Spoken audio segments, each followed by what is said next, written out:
Good morning, Dr. Abral. Thank you for giving me this wonderful opportunity to speak with your audience today in regards to the role of immunotherapy in head and neck cancer. As we all know, that the treatments for head and neck cancer has been evolving like for most of other type of cancers actually. And immunotherapy is a very exciting and definitely a huge advancement in the field of oncology when it comes to treating our patients with minimal amount of toxicity and resulting in great benefits. When we talk about immunotherapy, we are actually talking about a different degree of precision and an extent of targeting that we had never seen before. In the case of immunotherapy, we actually make our own body cells, our own body's immunity more potent to be able to fight the cancer itself. And that is an idea, a concept, which is extremely attractive to us oncologists. I am Dr. Purnima Upadhyay. I am an assistant professor at the university, at Howard University in Washington, D.C., and I'm here today to discuss about the immunotherapy, the role of immunotherapy in head and neck cancer. As you know, the head and neck cancer treatment paradigm shifted dramatically in the last 20 years or so, when surgery, that was a mainstay of treatment for head and neck cancers, was almost became archaic and was taken over by radiation therapy, which became the standard of care, which became the main, most important part of the treatment of head and neck cancer because of the radiation therapy being less deforming to the patient and leading to a better organ preservation and organ function preservation.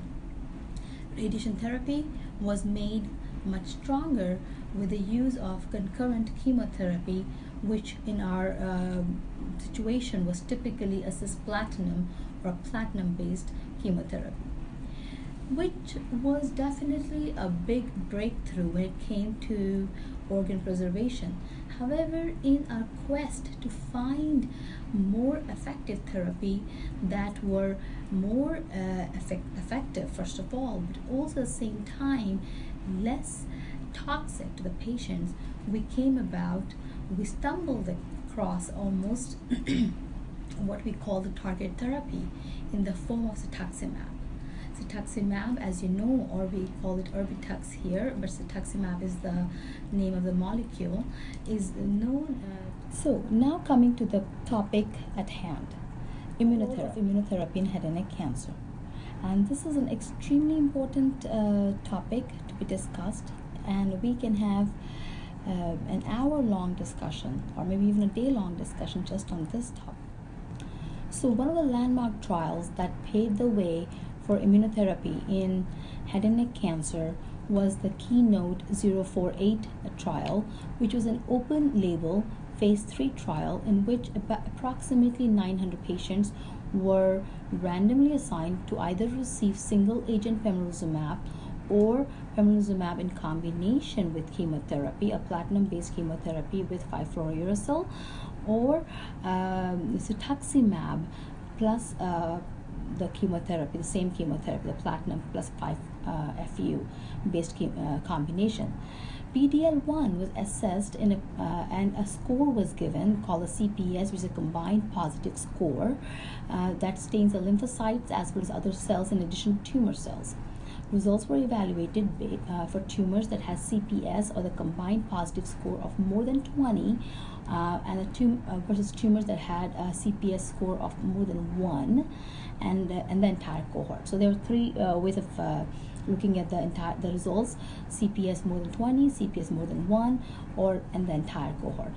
After median follow-up approximately 1.5 years or 17 months, the results were consistent with the findings that single-agent pembrolizumab did prolong the overall survival beyond that was seen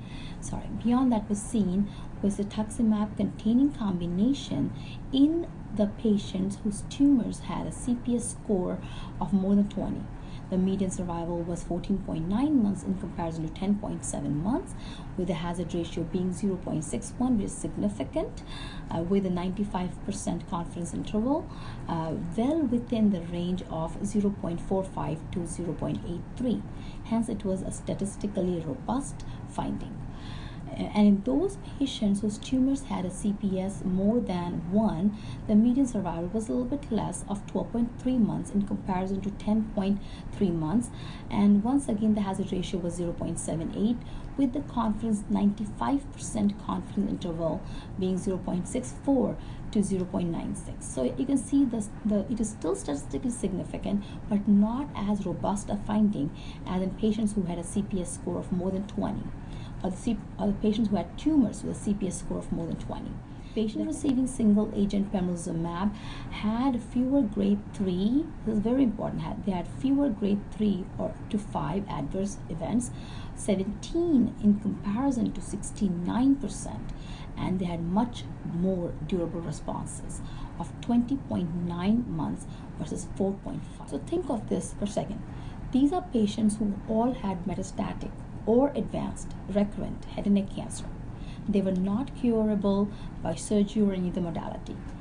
Now, these patients had significant durable response of approximately 20.9, almost 2 years, in comparison to the other treatments that were at that point of time the standard of care, such as cetuximab containing regimen at the best, had about a durable response of only for 4.5 months.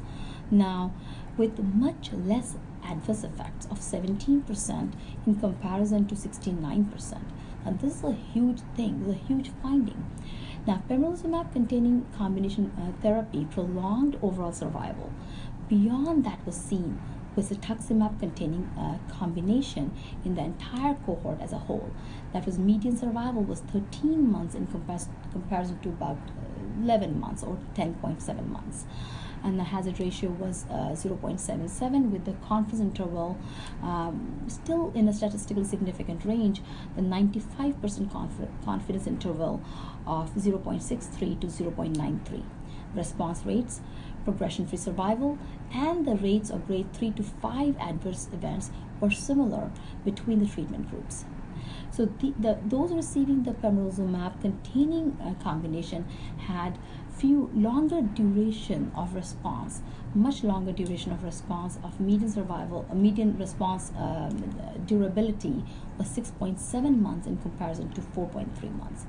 So hence, pembrolizumab is here to stay, definitely for advanced head and neck cancer. Discussed about the role of pembrolizumab or the novel immunotherapy agent in patients who were treatment naive, were found to have metastatic or advanced head and neck cancer that were no further curable by surgery or other radiation and other modalities. Now, what about second-line therapies? Now, we do know that there are 2 agents that have been approved for use in second-line therapy after being treated with a platinum-based or other targeted therapies. These agents, once again, are pembrolizumab and nivolumab. Pembrolizumab, the activity of pembrolizumab in the setting was confirmed and put on a firm footing via 2 large randomized studies in previously treated patients.